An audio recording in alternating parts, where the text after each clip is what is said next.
पटना के फुलवारीशरीफ में हाईवा से कुचलकर बाइक सवार की मौत, 2 युवकों की हालत गंभीर, लोगों ने काटा बवाल। पटना के फुलवारीशरीफ में निर्माणाधीन नेउरा रेल खंड पर निर्माण सामग्री लाने वाले हाईवे की चपेट में एक बाइक पर सवार 3 युवक आ गए। इस हादसे में घटनास्थल पर ही एक युवक की मौत हो गई, जबकि 2 की हालत काफी नाजुक बनी हुई है। दुर्घटना के बाद चालक फरार हो गया, जबकि इस हादसे के बाद घटनास्थल पर लोगों की भीड़ जुट गई। घायलों को पटना एम्स भेजा गया है, जहां उनकी हालत चिंताजनक बताई जा रही है। इस हादसे से स्थानीय लोगों का गुस्सा उबला हुआ है। उक्त हाईवा पर लोगों ने पथराव किया और क्षतिग्रस्त कर दिया। मुआवजा की मांग को लेकर सैकड़ों की संख्या में लोग वहां पे हंगामा करने लगे। मृतक के परिजन घटनास्थल पर जमा होकर विलाप कर रहे हैं। स्थानीय थाना अध्यक्ष सफीर आलम दल बल के साथ पहुंचे। पुलिस मौके पर पहुंचकर लोगों को समझाने बुझाने में जुट गई है। मृतक की पहचान हिंदुनी निवासी राजू चौधरी के बेटे विकास चौधरी उम्र 22 वर्ष के रूप में हुई है। मृतक विकास चौधरी अपने 4 पहिए वाहन को किराए पर चलाने का धंधा करता था। उसके पिता राजू चौधरी राजमिस्त्री का काम करते हैं। वहीं घायलों में गोनपुर निवासी विजेंद्र पासवान के पुत्र मुन्ना पासवान और डोमन पासवान के पुत्र राहुल पासवान हैं, जिनका इलाज कराया जा रहा है।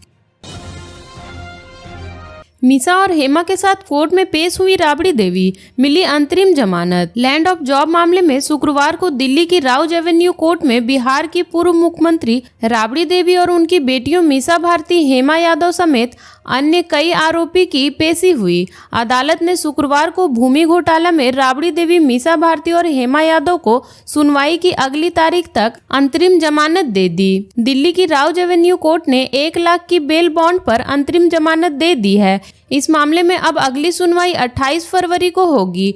कोर्ट ने ईडी के चार्जशीट पर जवाब मांगा है। पेशी के बाद दोनों बेटियों के साथ राबड़ी देवी एक ही गाड़ी पर बैठकर घर के लिए निकल गईं। इसको लेकर बुधवार की रात को ही राबड़ी देवी और मीसा भारती पटना से दिल्ली के लिए रवाना हो गई थी। हालांकि एयरपोर्ट पर मीडिया से उन्होंने कोई बातचीत नहीं की। लैंड ऑफ जॉब मामले में दिल्ली की एक अदालत ने प्रवर्तन निदेशालय के आरोप पत्र पर संज्ञान देते हुए राबड़ी, मीसा भारती समेत 9 लोगों को 9 फरवरी को कोर्ट से पेश होने का आदेश दिया था, जिस पर आज सुनवाई हुई है। सुनवाई के दौरान जेल में बंद 2 आरोपी वीसी के माध्यम से पेश हुए। जब रात में अचानक ट्रेनिंग सेंटर पहुंच गए एसीएस के पाठक, मच गया हड़कंप। बिहार की शिक्षा व्यवस्था को दुरुस्त करने का बीड़ा उठा चुके के पाठक 2 दिवसीय मधुबनी दौरे पर हैं। 2 दिवसीय दौरे के दौरान पाठक जिले के विभिन्न सरकारी स्कूलों और टीचर ट्रेनिंग केंद्रों का निरीक्षण करेंगे। मधुबनी में उस वक्त हड़कंप मच गया जब के पाठक रात में एक टीचर ट्रेनिंग कॉलेज में औचक निरीक्षण करने पहुंच गए। के पाठक के पहुंचते ही शिक्षा विभाग के अधिकारियों में हड़कंप मच गया।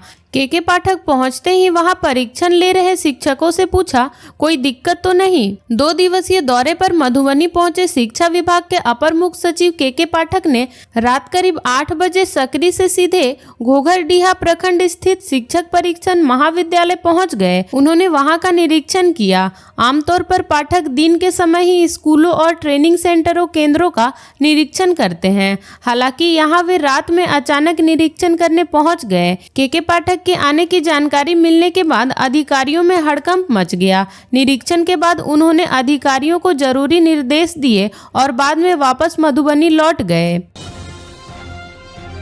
भागलपुर में एनआईए की रेड की पूरी कहानी। कौन है शंकर यादव और मोती यादव, जानिए क्यों हुई दोनों के घर में छापेमारी। बिहार के भागलपुर में गुरुवार को एनआईए और इनकम टैक्स की रेड सुर्खियों पर बनी हुई है। एनआईए की 2 टीम भागलपुर में अहले सुबह में सक्रिय हो गई। एक टीम ने नवगछिया के रंगना में दबिश डाली और जबकि दूसरी टीम भागलपुर के बरारी थाना क्षेत्र अंतर्गत हाउसिंग बोर्ड कॉलोनी में छापेमारी के लिए पहुंची।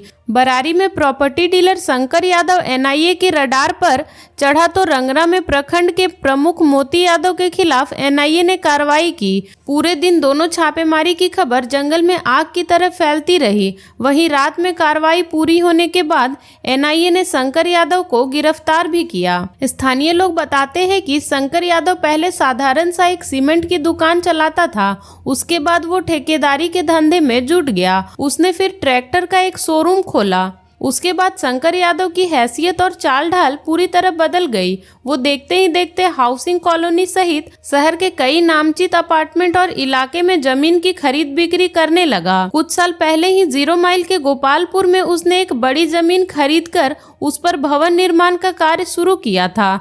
इस भवन में 2 अंडरग्राउंड फ्लोर तैयार हो रहे थे, जो चर्चे का विषय बना हुआ था। नवगछिया अंतर्गत रंगना प्रखंड प्रमुख मोती यादव 50,000 रुपए का इनामी रहा है, लेकिन वह सभी कांडों में फिलहाल जमानत पर है। उसका लंबा आपराधिक इतिहास रहा है। 5 जुलाई 2014 को विवाह के दौरान सधुआ के सिकंदर यादव की गोली मारकर हत्या कर दी थी। प्राथमिकी में मोती यादव सहित अन्य आरोपित नामजद थे।